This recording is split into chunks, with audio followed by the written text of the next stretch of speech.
Bienvenidos a Sala de Artistas de TV USAC de la Tricentenaria Universidad de San Carlos. En esta oportunidad nos honra con su presencia la escritora guatemalteca Jessica Masaya. Bienvenida a Sala de Artistas, Jessy. Gracias. Un gustazo tenerla aquí. Igualmente, gracias. Mi amiga no es ajena a esta casa de estudios. Resulta que hizo estudios, una carrera completa en letras en la Facultad de Humanidades y tiene una larga vida ligada al género del periodismo por un lado, pero la pulsión que habita su vida en realidad es la literatura. De manera que vamos a empezar con Jessy a que nos cuente qué es a lo que se ha dedicado en la vida. Cuéntenos ligeramente su paso por la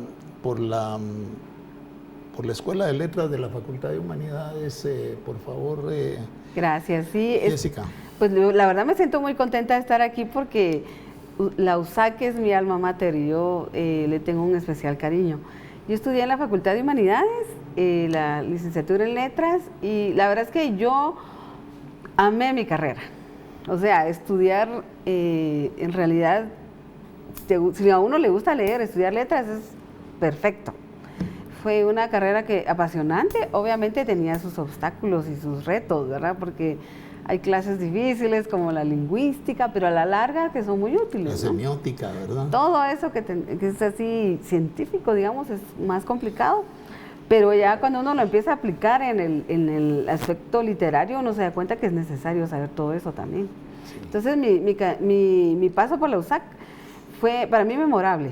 Aparte de eso, hice política estudiantil en la IH, cosa que también me enseñó mucho de muchas cosas de la realidad guatemalteca. Ahora yo soy idealista, pero era más cuando estaba joven, ¿verdad? Entonces, mi paso, la verdad, para mí es inolvidable. La USAC para mí la llevo en el corazón, como dicen. ¿Cómo no? Se inicia en el mundo de las letras profesionalmente como periodista, ¿verdad? Correcto. Cuéntenos eso, pasa por varios medios. Sí. Me contaba en la entrevista previa a esta convivencia que anduvo por siglo XXI, casi en todas sus etapas, por Prensa Libre, por La República, por Canal Antigua y por Soy 502. Un abanico de participación y de trabajo en el periodismo. Cuéntenos su paso por el periodismo. Claro, ¿Cómo llega el periodismo? Es interesante porque hay muchas carreras que ya en la aplicación profesional de trabajo son complicadas y letras es una de ellas. Cuando uno es profesional en letras no tiene muchas opciones. Sí. O da clases, o corrige, o edita, pero en realidad los lugares de trabajo son pocos. Entonces, como a mí me gusta escribir, tenía amigos periodistas que me invitaban a escribir ocasionalmente en suplementos del siglo XXI. Tenía una columna de opinión y el asunto fue que se abrió una plaza en siglo XXI en la revista Magazine 21, que obviamente ya no existe, ¿verdad? Ajá. Revista que yo leía todos los domingos, me encantaba. La leíamos todos. Era muy buena, muy buena. Entonces, cuando me dijeron que existía esa posibilidad, yo me ilusioné, pero no había estudiado periodismo. Fue un reto. No fue fácil. Yo me acuerdo que éramos como 10 candidatos a la plaza.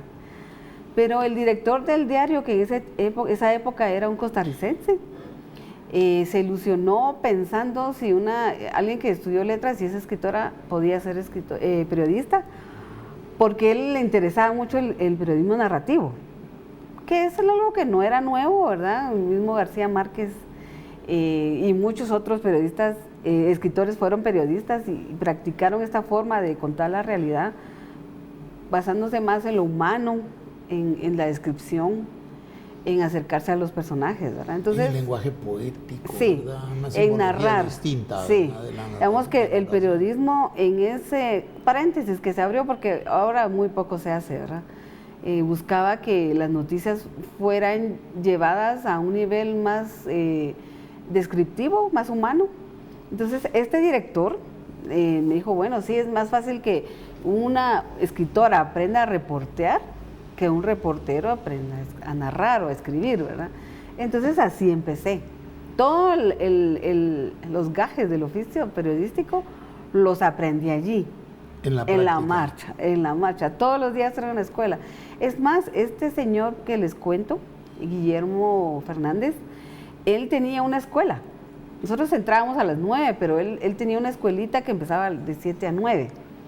Y él, que sí es un máster en periodismo, ¿verdad?, nos enseñaba lo más importante que debíamos saber sobre la profesión, que más que en técnica se basa en ética, ¿verdad?, en responsabilidad.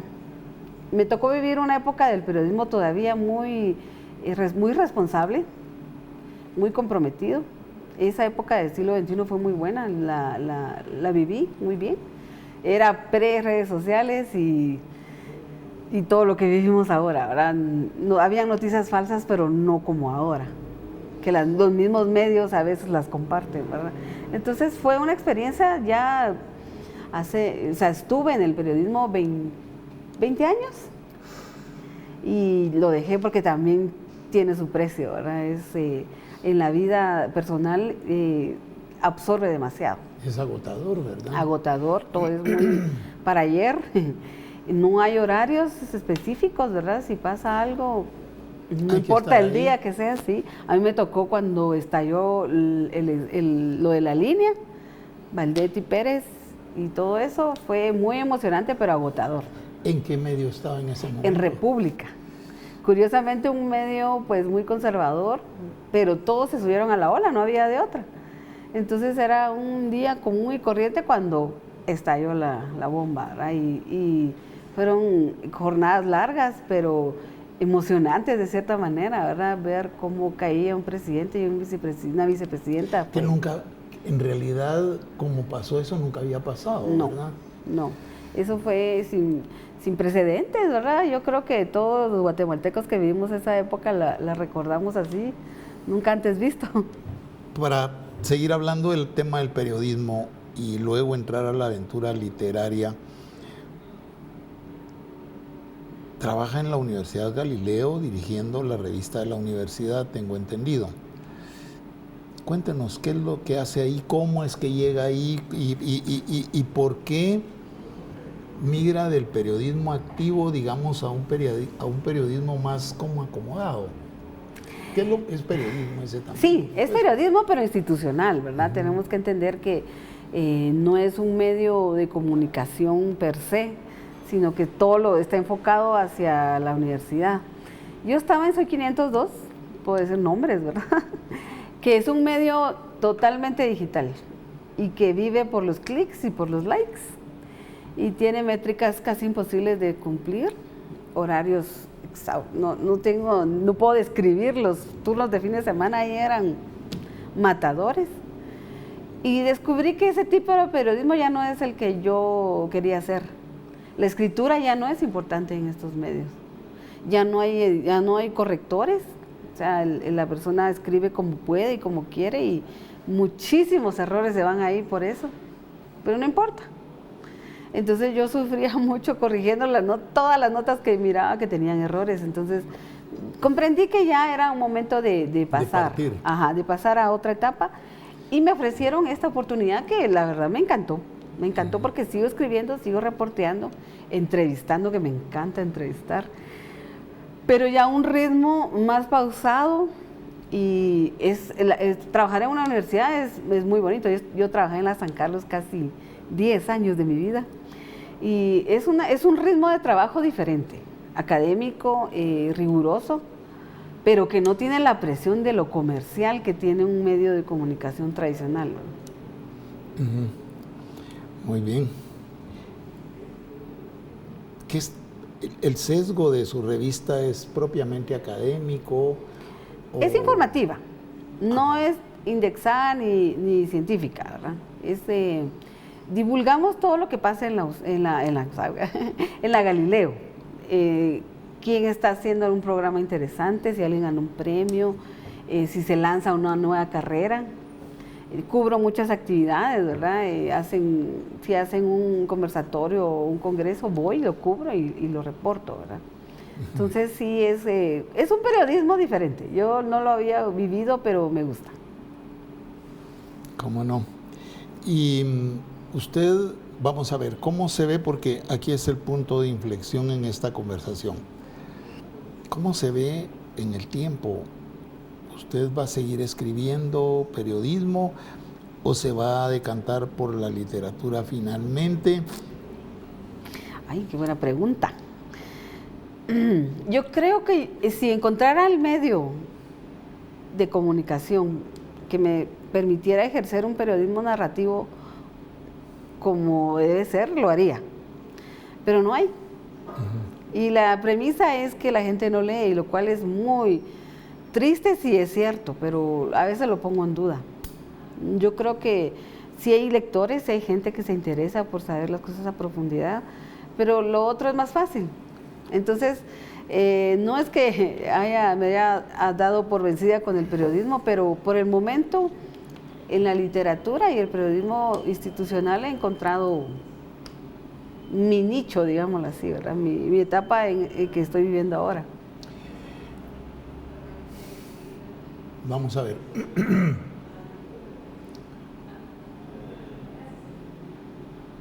Este arrebato del consumo digital, que no una revolución.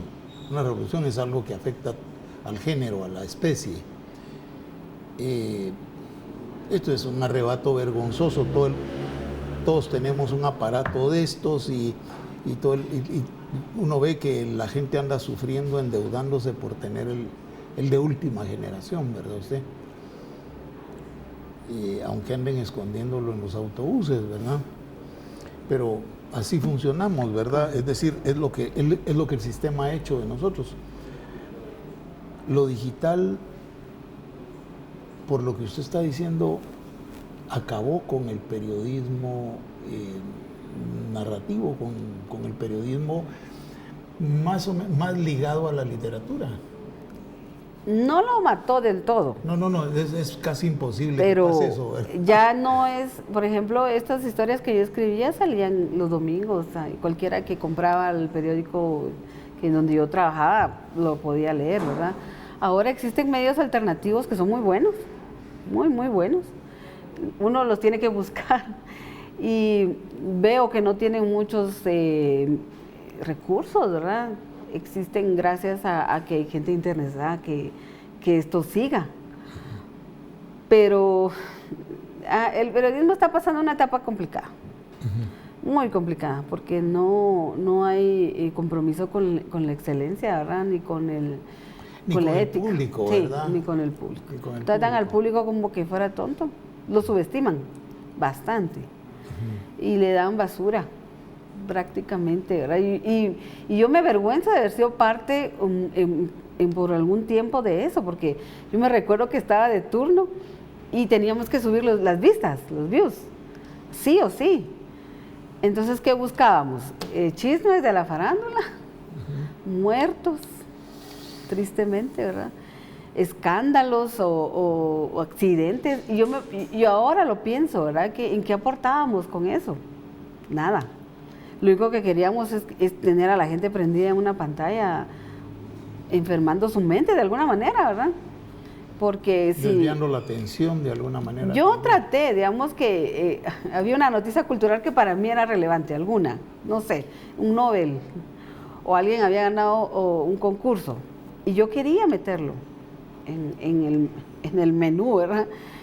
Y no lo aceptaban, porque lo ponían en la balanza y decían, no, esto va a tener 100 views, nosotros queremos una noticia que tenga 5,000. Entonces, mi mente de periodista, si queremos pensarlo de antes, ¿verdad? Pensaba, pero es algo que necesitamos comunicar, es algo que la gente necesita saber, ¿no? Simplemente no. Pensemos que en ese sentido, atengámonos más bien a que en ese sentido va a poder más la grandeza del espíritu humano que este arrebato vergonzoso de mentiras y falsedades en los que se mueven los medios de comunicación, lamentablemente, ¿verdad? Yo tengo algún tiempo de haber dejado de recibir los periódicos en mi casa, los periódicos físicos, lo que todavía hay, ¿verdad? Y también unos 25 años de no ver la televisión ni local ni de cable, ¿verdad? De hecho, me deshice del aparato. Y entonces todo el mundo me pregunta, bueno, ¿y cómo haces para enterarte? Pues es que es muy sencillo. Si hay algo, si va a pasar algo, si pasa algo de lo que usted tenga que enterarse, alguien viene y le dice, mira, aparece te van a meter preso porque dicen que estuviste en tal cosa. Que, pues conmigo no creo que pase porque yo no estoy en eso, ¿verdad? Pero el asunto está en que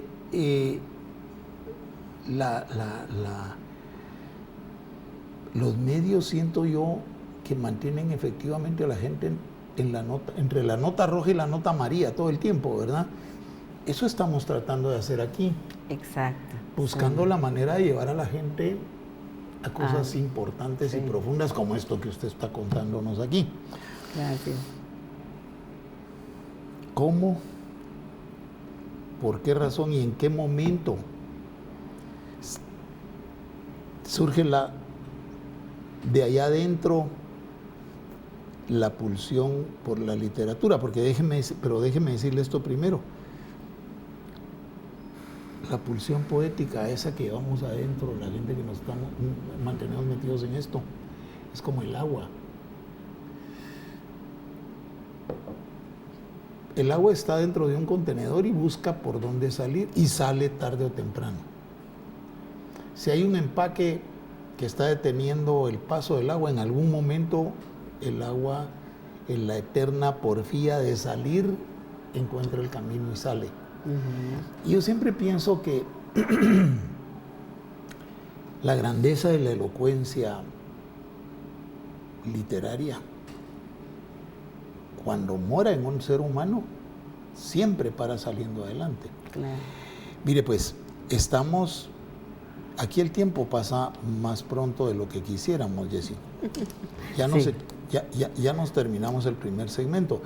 Pero entonces, mire, pues, nos quedamos aquí y volvemos en su sala de artistas con esta conversadora, con esta artista, con esta periodista, con esta escritora extraordinaria que es Jessica Masaya.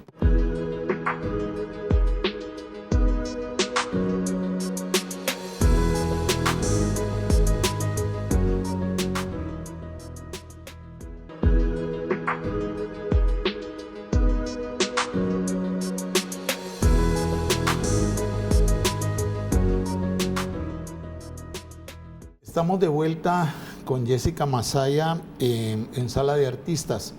Vamos a ver, íbamos a entrar a ese momento de la inflexión que creo que es anterior al periodismo, ¿verdad?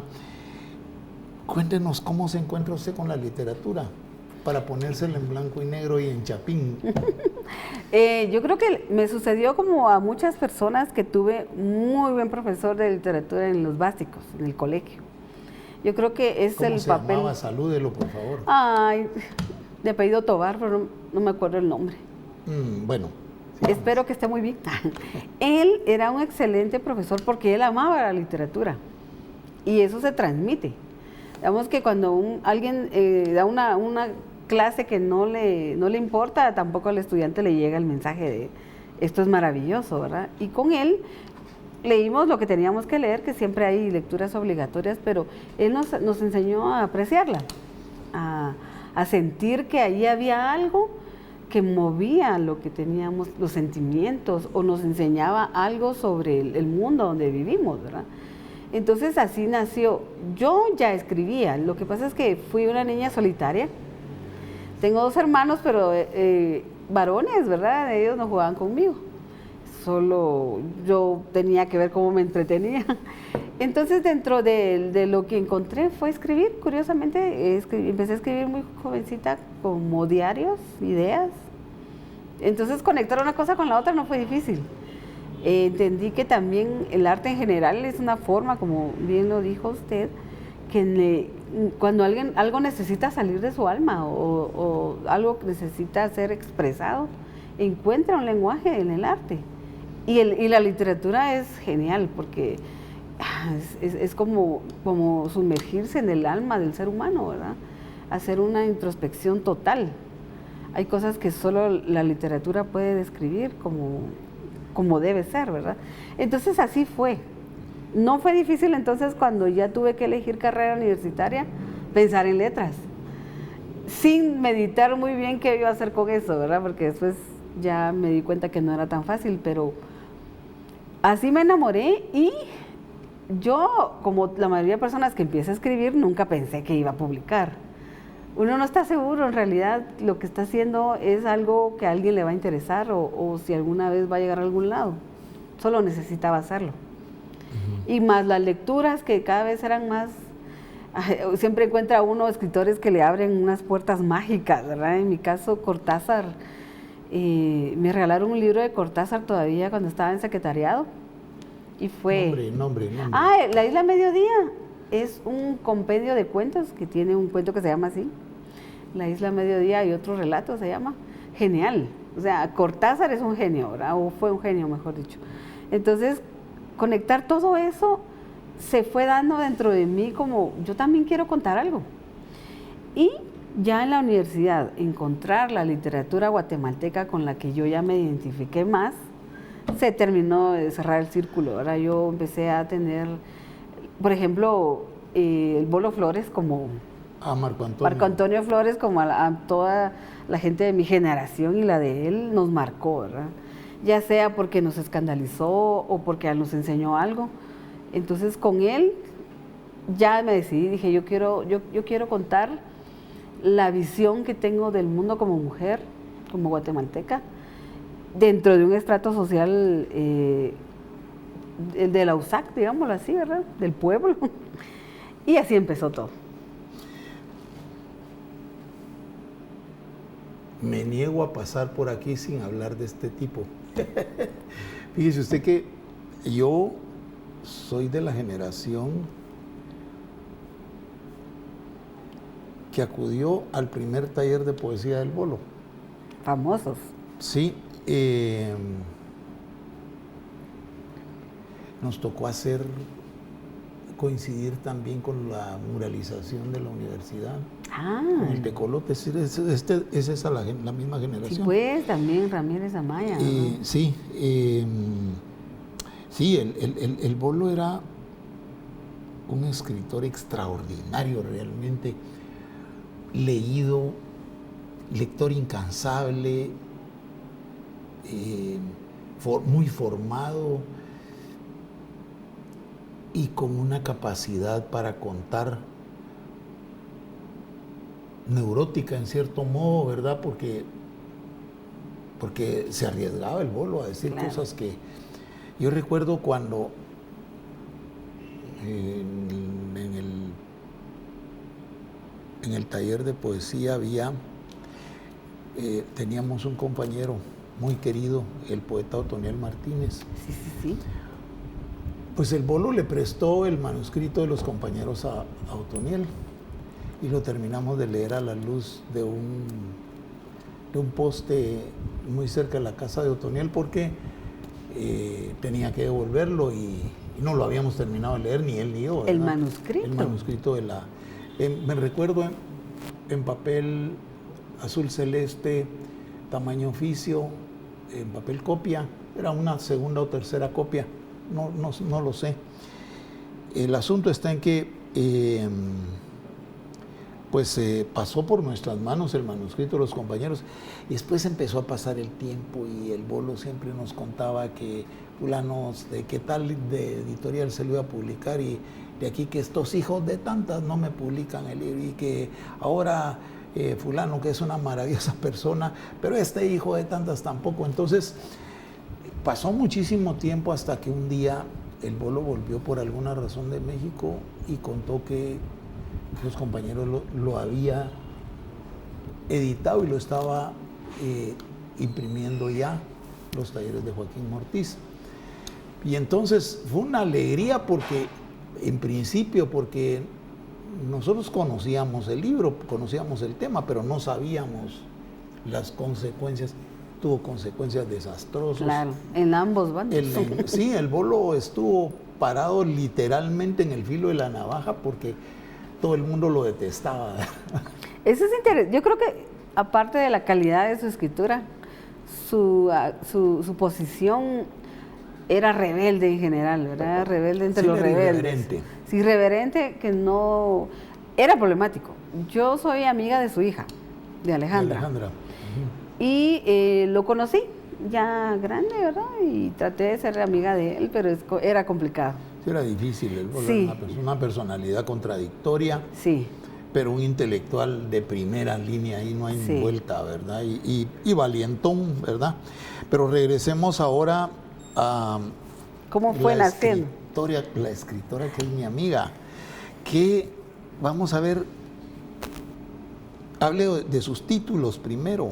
Bueno, quería contar, ¿verdad?, que yo tenía ya varios cuentos escritos, pero pasó algo muy triste. Murió un amigo mío, una circunstancia muy extraña, ¿verdad?, que yo necesitaba como sacar eso que le queda a uno cuando muere un amigo, ¿verdad? Entonces escribí un cuento. Lo hice literalmente entre lágrimas y enojo y como se debe escribir, ¿verdad? No con la mente, sino... Sacándose del corazón. Todo, ¿verdad? Las tripas, ¿verdad? Y luego ese cuento lo metí al concurso de Mirna Mac y ganó, cosa que yo no esperaba. Tanto fue así que no fui a la premiación porque yo nunca pensé que iba a ganar, ¿verdad? Y así empecé como... Este cuento en general se llama Razón del Heroísmo, que así se llama un poema de Francisco Morales Santos. Se lo presté, el título. Es muy fuerte, es como, se nota el coraje y se nota lo mal que estábamos, esa generación de posguerra que quedamos en la nada, ¿verdad? No, en el limbo, sí. No hubo revolución, pero hubo firma, pero no hubo cambios inmediatos, por lo menos. Entonces, me acuerdo mucho que en esa ocasión siempre uno entra a los concursos con seudónimo, ¿verdad? Y me contaban después los jurados que ellos pensaban que ese cuento lo había escrito un hombre, por el lenguaje tan fuerte, tan lleno como de rabia. Y eso le gustó al bolo porque le dijeron que parecía como que tenía influencia de él, ¿verdad? Entonces ya, él se sentía como, wow, sí, estoy haciendo escuela, ¿verdad? Mire, pues, yo creo que es imposible no ser influido por Asturias, por ejemplo. Correcto. Y también por el bolo. Es que la estatura intelectual de los dos es tan grande que es imposible pasar por la literatura guatemalteca sin ser aludido, pues, vaya, no digamos influido. Yo creo que esa es otra cosa interesante con Marco Antonio Flores, su forma de querer, ¿cómo se diría? Yo creo que Miguel Ángel Asturias estaba como en un pedestal, ¿verdad? Como demasiado endiosado, era inalcanzable de hacer lo que él hizo. Y él era como la parte terrenal, lo que ya nos tocaba al resto de los mortales, ¿verdad?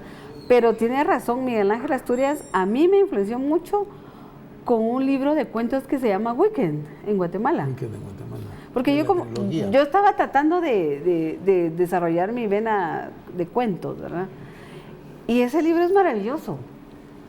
Es juguetón, tiene denuncia, tiene ironía, no es tan solemne como los otros libros importantes. Es que los ¿verdad? guatemaltecos no lo somos, no, ni en la muerte. No. Y esa parte de Miguel Ángel Asturias a mí me influenció, me gustó. También Viernes de Dolores, por obvias razones. Es un libro sancarlista 100%, que yo no sé si a la gente que no tiene nada que ver con la San Carlos y la huelga de Dolores les gusta o no, pero yo lo amo. Lo conocí porque Hugo Carrillo hizo una adaptación muy buena para el teatro. Uh-huh. Y la presentación que yo vi era hermosa, alegre, y era un libro divino. Ahora, después, tal vez sí con el bolo ya vino la desilusión. Tal vez Miguel Ángel Asturias era el idealismo, el podemos cambiar las cosas, seamos valientes, ¿verdad? Ya con, es una época distinta. Sí, ¿verdad? ya con Marco Antonio era, esto se está cayendo, ¿verdad? Esto no sabemos en qué va a parar. Y la posguerra, ¿verdad? Que ya soy posguerra, yo soy totalmente año 2000, ya en mi primer libro salió en el año 2000, que ya es otra etapa totalmente, ¿verdad? Ya los ideales son otros, hay todo es individual, ¿verdad? Ya no hay cosas colectivas. Sí, el culto a la individualidad, a la juventud, ¿verdad? Entonces es un mundo diferente. No hay, nadie persigue la excelencia en el conocimiento, en lo académico, en nada, ¿verdad? Todo es superficial. Hoy, ahorita y los demás que vienen que hacen. Sí. Pues entonces así empecé como a tener un nombre, ¿verdad? Es gana uno un concurso, empiezan a invitarlo aquí, invitarlo allá, ¿verdad? Gané un premio en mi facultad con otro cuento. Este cuento era sobre un escritor joven que ganaba un concurso, pero no pasó de ahí nunca, ¿verdad? Él se estancó ahí, esa era su única gloria, y era como una gran ironía, ¿verdad? Era como lo que yo no quería hacer y que miraba que muchos eran. Entonces ese fue otro cuento que en la universidad pues se oyó. Y empecé a armar según yo, empecé una novela que se iba a llamar Diosas Decadentes. Pero no estaba lista para escribir una novela, entonces me salió un cuento. O sea, es difícil de explicar, pero hay historias que nacen chiquitas, que no hay tanto de dónde. Que nacen grandes y no dan para más, ¿verdad? Exacto. Entonces, así me pasó con Diosas Decadentes, pero seguí escribiendo en la temática mujeres universitarias, buscando su voz, su vida, su lugar, y armé un libro. Y con ese libro entré al concurso 15 de septiembre, que por entonces todavía tenía mucho prestigio, ¿verdad? Es centroamericano y es anual, pero tiene diferentes ramas, ¿verdad? Y gané el premio y parte de lo que me iban a dar era la publicación del libro, cosa que es muy difícil. Por eso es que lo publica la editorial Cultura. Eso, publicar en Guatemala, yo nunca se lo endulzo a nadie, ¿verdad? Es muy difícil. Es difícil, pues, claro. Es como, ay, qué bonito escribir, pero el verdadero muro para el escritor es la publicación. He tenido mucha suerte. Editorial Cultura, pues es una editorial muy grande, ¿verdad? Gracias a eso el tiraje fue muy, muy extenso, 2 ediciones de 1000. Se distribuye en todas las bibliotecas nacionales en el país, ¿verdad? Y me fue muy bien. Yo creo que con ese libro logré tener como en aquel tiempo, ¿verdad? Un lugar como escritora joven. En el año 2001 salió. Y ahí empezó más profesionalmente mi idea de ser escritora, ¿verdad? Sentía mucha responsabilidad, ¿verdad? Porque escribir un primer libro a veces es lo más fácil, pero continuar y seguir dando, ¿verdad? Más frutos es lo difícil. El segundo libro lo publiqué con Editorial Magnaterra, igual no tuve que hacer mayor esfuerzo. Yo creo que la relación entre Magnaterra y mi persona se dio porque yo era periodista cultural. Tenía demasiada amistad con los medios, con las editoriales, con las casas de cultura, con artistas en sí. Entonces ellos andaban buscando pues una mujer joven que quisiera publicar un libro de cuentos y yo. Y el libro se llama El Club de los Aburridos, es otra colección de cuentos, ¿verdad? Un poquito más, ya me fui saliendo un poco del ámbito universitario, ¿verdad? Eran jóvenes desilusionados, aburridos, que están tratando de buscarle sentido a un mundo que ya no comprenden, ¿verdad? Ya no saben qué hacer con él. Ese fue el segundo. Uno siempre está escribiendo, pero no todo se publica, ¿verdad? Pasó algún tiempo y me salió la oportunidad de escribir un libro en Santillana, pero era para niños, lo cual fue un gran reto porque yo nunca había escrito para niños. Y pues entonces dije, me animo, lo hago. Y aproveché para escribir una historia que en realidad es mi yo adulto hablándole a mi yo niña, ¿verdad? Y me encantó. La experiencia es maravillosa porque el libro se lee en colegios. Los niños me invitan a sus clases a hablarles, ¿verdad? Porque muy posiblemente para algunos sea el primer libro que han leído o que les ha interesado y me invitan a platicar con ellos. Y los niños son unos lectores maravillosos. Me hacen unas preguntas geniales, son lo máximo. Yo sé de qué habla. Es lindo. No sé si lo volvería a hacer, porque mis temas no son para niños, pero me encantó la experiencia. Y bueno, tengo una novela inédita que no he publicado, y luego de que terminé esa, empecé con Party Monster. Party Monster es la primera novela, sí, ¿verdad? Como el género lo pide, que publiqué. Fue el año pasado que salió. Quedó como finalista en la Bienal de Novela Terrena, que es para mujeres, por cierto. Y es lo que me tiene ahora hablando en los medios y que la gente se interesa por mi obra, ¿verdad? Porque ha estado sonando por ahí. Party Monster es una novela dura, una novela sobre mujeres viviendo las problemáticas que nos tocan, ¿verdad? Bueno, mire pues, aquí el tiempo lamentablemente se acaba más rápido de lo que uno quisiera. Se nos terminó el tiempo del segundo segmento, pero no sigamos con lo de esta última novela, porque a mí me encantaría que profundizara un poco más sobre el asunto. Volvemos con Jessica Masaya en Sala de Artistas de TV USAC de la Tricentenaria Universidad de San Carlos en un momento.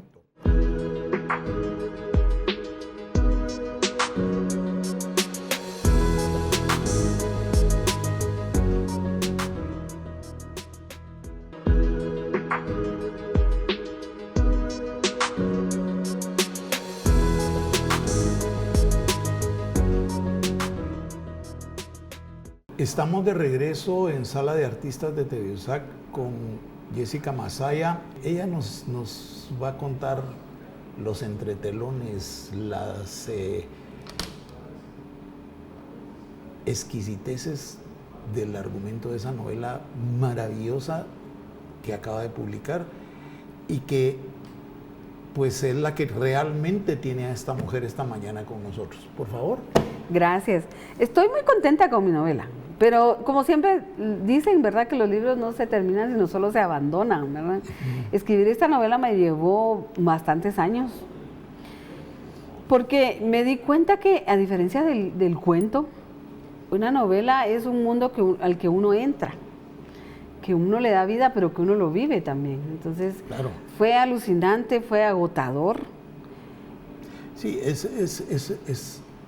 un universo que te llena de vida, de alegría, pero también de tristeza y te desgasta y te destruye a veces, ¿verdad? Lo más impresionante para mí fue que después salir de ese mundo me costó. Yo lo había sufrido tanto, lo había vivido tanto que pasé algún tiempo recuperándome, pero al final quedé muy satisfecha. El libro se llama así porque se trata sobre parranderos empedernidos, que viene siendo como mi tema recurrente, ¿verdad? La gente en Guatemala tiene muy pocas cosas que hacer. Somos un país mojigato. Si no se está en la iglesia, se está bebiendo y para de contar, ¿verdad? Entonces, bueno, hay matices también, ¿verdad? Sí, fútbol, no sé. Pero la verdad es que el tema es que hay gente que son parranderos que no quieren que la fiesta se acabe nunca, ¿verdad? Es un escape del que no pueden evadirse, o sea, siempre la están buscando y siempre quieren que siga la fiesta.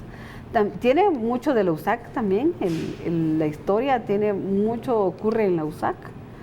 Me gustó regresar un poco a mis vivencias universitarias porque había dejado un poco quería escribir sobre el movimiento estudiantil universitario de finales del siglo pasado.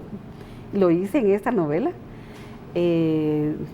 Como suele ser uno cuando ama a alguien, también lo lo conoce más y tal vez es más duro, ¿verdad? Con esa persona. Más crítico, ¿verdad? Correcto, yo amo a la USAC, pero sé y viví cosas que no deberían haber existido y espero que ya no sea así, ¿verdad? Y ahí en el libro lo plasmo para que les dé curiosidad. Hay muchas cosas que son denuncia, hay mucha denuncia. Estas mujeres que les cuento son mujeres que tal vez son incomprendidas, señaladas, perseguidas y al final pues no son ni buenas ni malas, solo son mujeres que están tratando de hacerse una vida como ellas quieren. Seres humanos. Humanas. Tal vez esa transición entre ya tener tus propios ideales como mujer y no cumplir con lo que se espera de uno en la sociedad es lo que se trata la novela. Dijéramos que la fundación de una nueva persona para la mujer, para las mujeres guatemaltecas. Estoy muy contenta de cómo se desarrolló, y eso le vamos a hablar hasta último, pero lo voy a adelantar. El movimiento de mujeres, me gusta mucho cómo ha ido creciendo. O sea, yo nací a la vida política en los 90s y el movimiento de mujeres ya existía, pero no se compara con lo que es hoy, ¿verdad? Hoy las mujeres en general tienen mucha conciencia de sus derechos, tienen mucha conciencia de lo que está mal y lo que no deben permitir. Se les enseña en sus casas, he visto. Incluso pues se habla de eso en los colegios. En mi generación no fue así. Entonces también es un poco un homenaje a eso. Todo lo que tuvo que pasarle a muchas mujeres para llegar a lo que estamos viviendo hoy, que todavía estamos en un proceso, ¿verdad? Pero sí ha mejorado, ha mejorado. Admiro mucho a las jóvenes de hoy, porque ya no se rigen con lo de antes, ¿verdad? Que una mujer no hace esto, una mujer no hace aquello. Si no se casa antes de los 30 es una solterona, y si no tiene esposo o pareja no vale, ¿verdad? Y están rompiendo totalmente con eso, y eso es magnífico, maravilloso. Entonces también hay mucho homenaje a estas mujeres. Sí, pues es una suerte de ruptura con el concepto patriarcal de lo que es una mujer en una sociedad, usted lo acaba de decir, en una sociedad conservadora y mojigata como la nuestra, ¿verdad? Mojigata, pusilánime, ¿verdad? Hipócrita. Todos esos calificativos le quedan de sobra a esta sociedad nuestra, ¿verdad? ¿Qué premios ha ganado? Bueno, les contaba de Mirna Mac, el de la Facultad de Humanidades, creo que era el Grupo Plural, se llamaba. Luego 15 de septiembre. Cuando me metí de lleno al periodismo narrativo, como me dieron el espacio, ¿verdad? Yo los domingos tenía hasta 7 páginas de periódico para escribir. Bueno, lo combinábamos mucho con fotos, porque eran también fotoreportajes. Entonces me sumergí de tal manera en ese género que gané 2 premios de periodismo cultural. Miren. Eso fue fascinante porque era sobre, imagínense, algo tan ya hablado, ¿verdad? Era sobre San Marcos la Laguna, el lago de Atitlán, y el otro era sobre Livingston, pero mi misión era verlo desde otro punto de vista, y aparentemente lo logré porque fue muy elogiado, fue un tipo de ver el turismo desde un punto de vista humano, realista, y que va más allá del folclore, ¿verdad? Más allá de la estampa que nos quiere vender la industria del turismo, ¿verdad? Ese fue otro. Y bueno, de Terrena, que gané en 2023, la mención honorífica, que para mí fue como ganar, ¿verdad? Yo soy muy agradecida con eso. Si a alguien le importa lo que escribo, aunque no haya ganado el primer premio, sino el segundo, digamos, para mí fue ganar. La novela se publicó, que es el premio mayor. ¿Se puede vivir en Guatemala de la literatura? Se puede es decir, vivir. En términos generales, usted es profesional de la literatura, porque pues usted vive de lo que hace realmente, y lo que hace es literatura en alguna de sus múltiples formas, ¿verdad?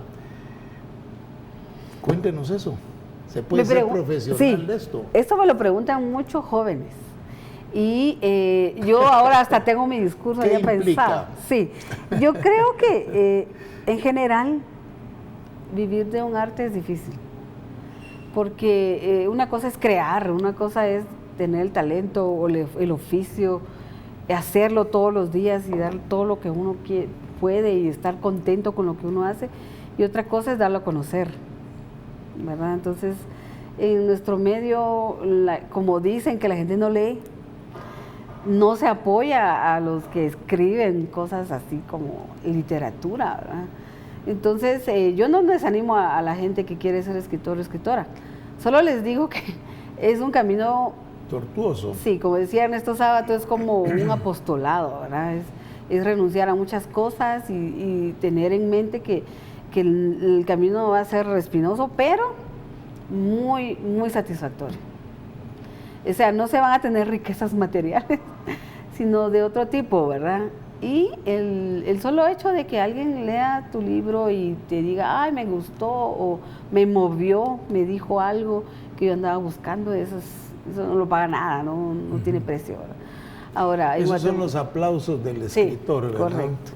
Ahora, si alguien tiene la idea de que va a vivir como el escritor de película, que son millonarios y viajan y son famosos y les piden autógrafos, mentira, ¿verdad? Bueno, es que también hay que tener en cuenta que el país es muy pequeño, ¿verdad? Y que aunque seamos casi 20 millones de guatemaltecos, la tasa porcentual de los lectores seguimos siendo escasos. Yo recuerdo, no sé si usted conoció todavía la librería 13 Calle. ¿El Tecolote? Sí, el Tecolote. ¿Tecolote? Sí, ahí compraba mis libros. Que era de la hermana de don Severo Martínez. Ah, no me diga, no sabía. Sí, vaya, ya vio pues. Ajá. Entonces... chiquita la... Sí, chiquita la librería, pero una librería potente. Hermosa, realmente. Sí. Y uno no podía ver los libros ahí, uno dice, mire qué hay de nuevo, entonces le sacaban algo ahí y ya pues, ¿verdad?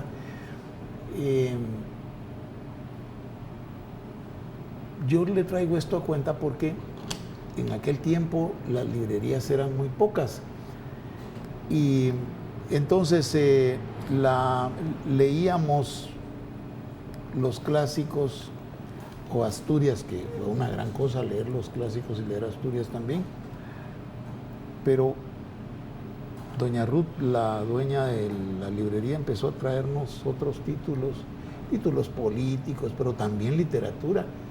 Eso fue una gran cosa, ¿verdad? Porque nos enseñó que había más, ¿verdad? Los lectores éramos entonces muy pocos, nos conocíamos todos, nos encontrábamos ahí. Sí, ahora qué compras y qué estás leyendo, y mira, fíjate. Es decir, era como muy experimental la experiencia de la lectura, ¿verdad? Yo creo que los lectores seguimos siendo pocos. Sí.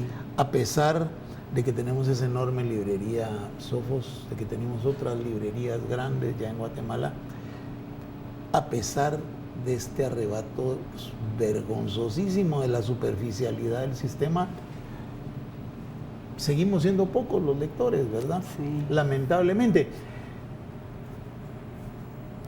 Pero por otro lado hay que tener en cuenta que este es un país subdesarrollado, en el que los libros pagan IVA, claro, en el que no hay políticas estatales dirigidas a mejorar la calidad y la cantidad de los lectores, ¿verdad? Sí, eso hace falta. Apareció ahí como un instrumento del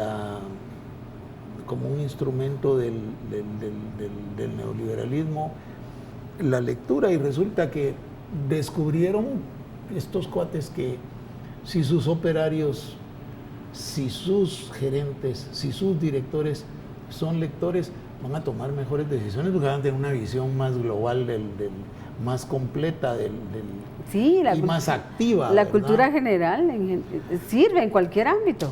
Por eso entonces ha tenido algún despunte la lectura en ese sentido, pero seguimos siendo pocos, ese es el punto, sí. ¿Verdad? Y el mundo editorial es tan grande, ¿verdad? Un lector profundo no logra leer en la vida lo que la industria editorial española produce en un día, ¿verdad? Correcto. Es una cosa espantosa, aparatosa. Se nos ha ido de las manos el conocimiento, ¿verdad? Y está bien que así sea, ¿verdad? Está bien porque da cuenta de la grandeza del ser humano esto también, ¿verdad? ¿Cuáles son? Mire, pues yo no quisiera que esto fuera que usted se fuera con la idea de que esto es una convivencia normal. Ahora le voy a preguntar una cosa que quiero que nos cuente. ¿Cuáles son las influencias de la literatura de Jessica Masaya? ¿Cuáles son esas sombras que yacen en el interior de su literatura? Yo creo que una de las ventajas de estudiar letras es que uno logra ver como todo el panorama. Estudiar letras es maravilloso porque uno empieza desde los clásicos, ¿verdad? Grecia, etcétera, y va encontrando en cada etapa por qué existía esa literatura, el contexto, hasta lo filosófico, ¿verdad? Entonces yo creo que el estudiante de letras tiene influencia de todas las épocas, porque en cada semestre yo encontraba, este es mi escritor favorito, ¿verdad? Y llegaba el próximo semestre, no, este sí es mi escritor favorito, ¿verdad? Ahora, obviamente todo lo que se escribió en el siglo XX ya es como más mi época, mi mundo. Entonces el boom, tengo que reconocer como buena escritora latinoamericana, ¿verdad? El boom fue literalmente un boom en las letras. Fue una época de oro para ser escritor, ¿verdad? Eran rockstars, ellos llegaban a un lugar y llenaban y duró, porque yo me acuerdo que ya en los 90s venía un escritor y era un gentío el que lo iba a ver, ¿verdad? Entonces, mis influencias yo las podría resumir un poco con internacionales, ¿verdad? Ernesto Sábato es mi escritor favorito de todos los tiempos. Sí. Más que por su narrativa, sino por su filosofía. La forma en que él describe el oficio de escritor es con la que yo comulgo, ¿verdad? Estamos entre el arte y la filosofía. Estamos en este mundo para sacudir al humano, ¿verdad? A las personas y decirles... Para conmover, ¿verdad? Sí, él decía que un escritor, que la humanidad va durmiendo rumbo a su ejecución, ¿verdad? A su muerte. Y el papel del escritor es despertarlo, ¿verdad? Pero Ernesto Sábato es mi favorito. Cortázar en el sentido de lo juguetón, ¿verdad? En lo maravilloso que él crea, donde nos lleva a mundos imposibles, pero que los creemos imposibles cuando los estamos leyendo. Y los caminos técnicos de la literatura también, ¿verdad? Es un maestro. Se atrevió casi a cualquier cosa a él, ¿verdad? Sí, era muy lúdico, ¿verdad? Eso, bueno, internacionalmente, digamos, ¿verdad? ¿Y localmente? Localmente, a mí me da mucha pena no tener más influencias femeninas, porque debería, pero el Bolo Flores me influenció mucho. Mario Palleras en el sentido militante. Yo crecí pertenecía a una generación donde creíamos que nuestro papel era cambiar el mundo, ¿verdad? Y que incluso el papel del arte también tenía el papel del arte también era ese, ¿verdad? Cambiar lo que estaba mal y ser militante. Y Mario Palleras representa precisamente eso, ¿verdad? Él era un genio. Pero no se dedicó a las letras porque sentía que era algo muy burgués, muy egoísta. Pero lo que dejó escrito es un tesoro. No dudo que en otras épocas le hubiera llegado muy lejos. Entonces me gusta de él, igual que el Bolo, me gusta su crudeza. Pasó esto así, así, así, sin miramientos. Y aquí está lo que pasó, esta es la realidad. Les guste o no les guste, ¿no? Más recientes tengo amigos, más que influencias, ¿verdad? Prado, Pedrosa, el Palleras joven, que ya no está tan joven tampoco. Todos ellos son de mi generación. Todos hemos ido envejeciendo. Bueno, Palleras, el viejo es, usted lo acaba de decir, un escritor mal logrado por la guerra, la meta. Perdimos al escritor, el país ganó al militante, pero perdió al escritor, ¿verdad? Esa novela póstuma Al este de la flor apacible es quizá lo mejor que se ha escrito en Guatemala después de Hombres de Maíz, ¿verdad? Una maravilla de Y novela la preciosa. gente no la conoce. No la conoce Y porque... ese es el problema más grande que tenemos. Sí. Hay joyas que deberíamos conocer todos y no salimos del señor presidente, que es muy buena, pues, pero hay más. Hay más. Pues, Hay claro. más. Bueno, mire, pues, no nos va a alcanzar no el programa, sino la vida para hablar de este tema que por lo que veo nos apasiona a los dos. Estuvo con nosotros Jessica Masaya, quien despide este episodio de su sala de artistas en esta mañana y a quien agradecemos entrañablemente su presencia por aquí. Por favor, despídase de su público, querida amiga. Gracias. Es un honor estar aquí. Para mí, todo lo que tenga que ver con la USAC es como que fuera mi familia. Me da mucho gusto que existan estos espacios, los felicito. Muchas gracias. Gracias por invitarme y cuando quieran que vuelva, yo vuelvo.